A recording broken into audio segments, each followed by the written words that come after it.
৬২২ খ্রিস্টাব্দে হজের মৌসুমে ইয়াসরিববাসী তথা মদিনাবাসীদের আকাবার শপথ গ্রহণের ফলে মদিনায় মুসলমানদের সংখ্যা বাড়তে থাকে। তাছাড়া মুসলমানদের উপর অত্যাচার নিপীড়ন শুরু হলে মহানবী সাল্লাল্লাহু আলাইহি ইসলামের নির্দেশে মক্কার মুসলমানরাও দলে দলে মদিনায় যেতে থাকে। আবিসিনিয়া থেকে আগত ২০০ মুসলমানকে মহানবী সাল্লাল্লাহু আলাইহি সাল্লাম মদিনায় আশ্রয় গ্রহণ করতে বলেন, কিন্তু অত্যাচার ও নিপীড়ন সত্ত্বেও মহানবী সাল্লাল্লাহু আলাইহি ইসলাম প্রিয় জন্মভূমি ত্যাগ না করে হযরত আলী ও আবু বকর রাদিয়াল্লাহু তাআলা এর সাথে মক্কায় থেকে যান। অন্যদিকে বিভিন্ন অত্যাচার অনাচার গালি কুৎসা কৌশল প্রয়োগ সত্ত্বেও মক্কায় ইসলামের গতি দিন দিন বৃদ্ধি পেতে থাকে। ফলে মক্কার কাফের নেতৃবৃন্দ দিশেহারা হয়ে পড়ে। তাছাড়া মদিনার মুসলমানদের গমনেও তারা শঙ্কিত হয়ে পড়ে। এমনকি তারা ভাবতে থাকে যে হয়তো একদিন মুসলমানরা মদিনায় গিয়ে শক্তি বৃদ্ধি করে মক্কা বিজয় করবে। কাফেররা ঠিকই ইসলামের বিজয়ধ্বনি শুনতে পাচ্ছিল, কিন্তু তবু তারা এই মহাসত্য ইসলামকে গ্রহণ করার পক্ষে ছিল না। আভিজাত্যের গর্ভ, পূর্বপুরুষদের ধর্ম তাদের মন ও বিবেককে কলুষিত করে রেখেছিল। তাই তারা সত্যকে গ্রহণ না করে প্রতিরোধ করার চেষ্টায় ছিল। অবশেষে আরবের বুকে ইসলাম ও মুসলমানদের উত্থান ঠেকাতে এবার তারা নিরুপায় হয়ে সিদ্ধান্ত নিল মহানবী সাল্লাল্লাহু আলাইহি ইসলামকে হত্যা করেই ইসলামের গতিপথ বন্ধ করবে। এই উদ্দেশ্যে কাফের নেতৃবৃন্দ মক্কার দারুল নাদওয়া নামক পরামর্শ কক্ষে মিলিত হয় এবং সিদ্ধান্ত নিল মহানবী সাল্লাল্লাহু আলাইহি ইসলামকে হত্যার দায়ভার একক কোনো গোত্রের উপর যেন না পড়ে, এই জন্য তারা সকল গোত্রের যোদ্ধাদের সমন্বয়ে মহানবী সাল্লাল্লাহু আলাইহি ইসলামকে হত্যা সংঘ গড়ে তুলবে। তারা আরও সিদ্ধান্ত নিল রাতে গৃহ ঘিরে রেখে সকালে মহানবী সাল্লাল্লাহু আলাইহি ইসলামকে হত্যা করবে।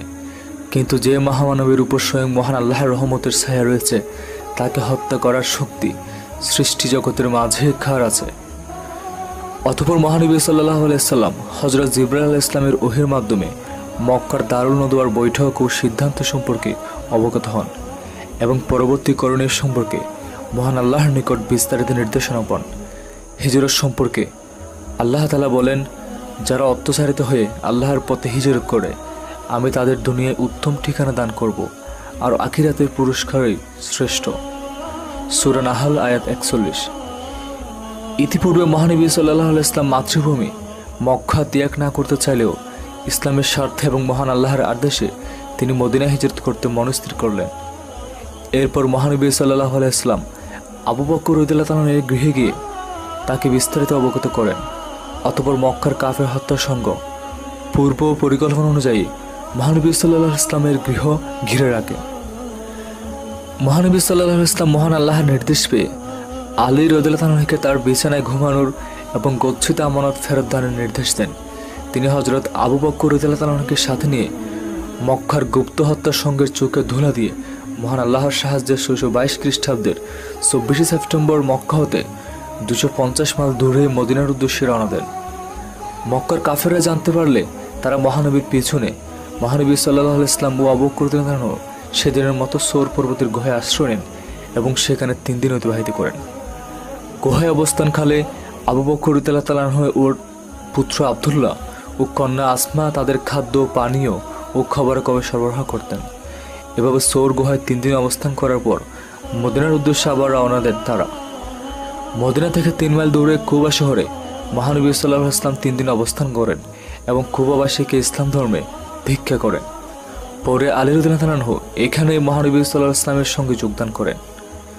কুবায় জুমার নামাজের সময় হলে জামাতের জন্য একটি মসজিদ নির্মাণ করেন, যা ইতিহাসে মুসলমানদের প্রথম মসজিদ নামে পরিচিত। পথিমধ্যে জুমার সালাত শেষে মহানবী সাল্লাল্লাহু আলাইহি ইসলাম মদিনার পথে রওনা দেন এবং ৬২২ খ্রিস্টাব্দের ১ অক্টোবর মদিনায় পৌঁছান। পৌঁছানোর পর মক্কা থেকে আগত মুসলমান এবং মদিনার আউস ও খাজরাজ গোত্রের লোকেরা মহানবীকে সসম্মানে বরণ করেন। ইসলামের ইতিহাসে এই ঘটনাকে হিজরত বলে এবং এই তারিখ থেকে হিজরি সনের গণনা শুরু হয়। অবশ্যই উমর রাদিয়াল্লাহু তাআলার খেলাফতকালে হিজরি সন প্রবর্তন হয়। মহানবী সাল্লাল্লাহু আলাইহি ইসলামের জীবনে হিজরতের তাৎপর্য প্রচুর। তিনি মক্কায় হয়েছিলেন নিপীড়িত, অত্যাচারিত এবং আতঙ্কিত, কিন্তু তিনি মদিনা লাভ করেন মহামান্য অতিথির স্থানে নিরাপদ আশ্রয় এবং হয়েছিলেন সংখ্যামুক্ত। তিনি মক্কায় ছিলেন কুরাইশদের চোখের বালি আর মদিনায় হলেন জনতার মুকুটমণি এবং সম্মানিত নেতা। মক্কায় তিনি পদে পদে বাধা পেতেন, আর মদিনায় নির্বিঘ্নে তিনি ইসলাম প্রচার করতে পারতেন। তাছাড়া মহানবী সাল্লাল্লাহু আলাইহি ওয়াসাল্লামের মদিনায় হিজরত করার ফলে মদিনা শহরের মান মর্যাদা, গুরুত্ব, শ্রেষ্ঠত্ব বহুগুণে বেড়ে যায়। আউস ও খাজরাজ গোত্র তাকে শান্তির দূত হিসেবে লাভ করে। তারা হযরত মুহাম্মদ সাল্লাল্লাহু আলাইহি ওয়াসাল্লামের সম্মানার্থে ইয়াসরিবের নাম পরিবর্তন করে এর নামকরণ করেন মদিনাতুন নবী বা সংক্ষেপে মদিনা। বস্তুত মদিনায় মহানবী সাল্লাল্লাহু আলাইহি ওয়াসাল্লামের হিজরতের ফলে হযরত মুহাম্মদ সাল্লাল্লাহু আলাইহি ওয়াসাল্লাম ইসলামের ইতিহাসে এক নতুন অধ্যায়ের সূচনা করে। হিজরতের ফলে মহান আল্লাহর গুরুদায়িত্ব হযরত মুহাম্মদ সাল্লাল্লাহু আলাইহি ওয়াসাল্লাম মদিনায় পূর্ণভাবে বিকাশের সুযোগ লাভ করেন। হিজরতের সাথে মক্কা জীবনের সমাপ্তি এবং মদিনা জীবনের সূচনা হয় এবং মহানবী সাল্লাল্লাহু আলাইহি ওয়াসাল্লামের জীবনে যুগান্তকারী পরিবর্তন আনে।